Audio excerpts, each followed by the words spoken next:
namoonni hedduun namni waan isaan jibbu itti fakkaata laakiin dogongorri isaanuma keessa jira. طيب wantoota ammaanii siif tarantaruuf deemu kanneen yoo kadhiiftu ta'e namni shakkii malee si jaalata lakkaa'ina wajjin. Tokkoffaa hin boonin siin jette namni hunduu booninsi maal akka ta'e hin beeka. Lammaffaa matti uf hin daadin ani jettee uf hin daadin namni si jibba yoo boontillee namni si jibba.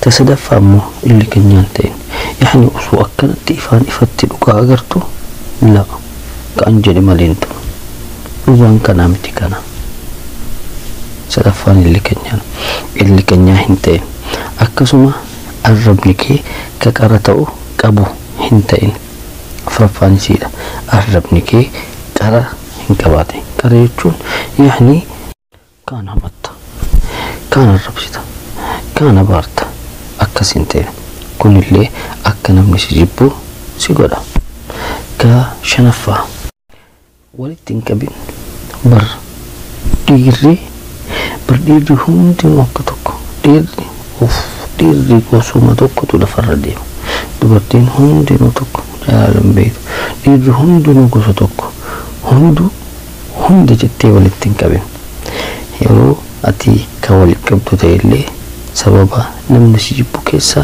isa shanaffaa irratti argama.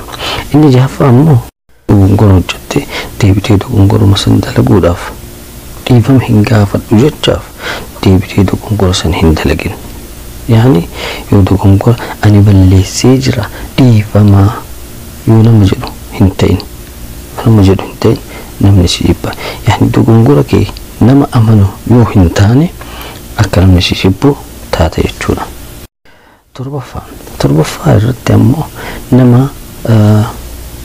bifa takkaan akkana agartaa yookaan akkana agartaa har'a akkana borammoo akkana iftaan ammoo akkana yaani jijjiirama istaayilii tokko irratti agartu mudii tokko irratti agartu fuula tokko qabu fuula jijjiirama qaba yoo nama akkasii kitaatu ta'e namni si jibba kana beeke har'aaf tunishin geetti كاف إن شاء الله فيديو التعاون وللتتابع.